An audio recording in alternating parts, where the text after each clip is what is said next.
இன்றைக்கி கடப்பா வச்சிடலான்னு பார்க்குறேன். இந்த பாசிப்பருப்பு 1 கப்பு, துவரம்பருப்பு 1/2 கப்பு இதோ போட்டு நல்லா வேக வச்சு வைக்கணும். கேரட்டு, இதோட பீன்ஸு, 2 தக்காளி, இந்த ஊற வச்சுருக்கிற 20 சின்ன வெங்காயம் எல்லாத்தையுமே கட் பண்ணி போட்டு நல்லா வேகிற மட்டும் அவங்கவுங்க குக்கருக்கு தகுந்த மாதிரி விசில் விட்டுக்கோங்க.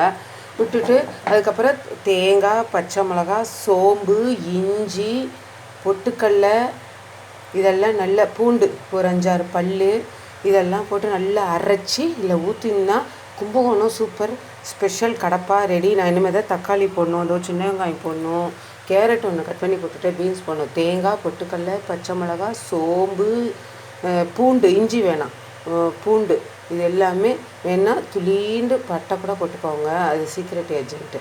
அப்புறம் தாளிக்கும் போது லாஸ்ட்டாக தாளிக்கும் போது கடுகு, கருவேப்பில்லை, பெருங்காயம் தாளித்து கொட்டிடுங்க. எனக்கு டீட்டெயிலாக காமிக்கிறதெல்லாம் நேரம் இருக்காது பாருங்கள். இனிமேல் தான் வெங்காயம் வெட்டி போட போகிறேன். அதனால்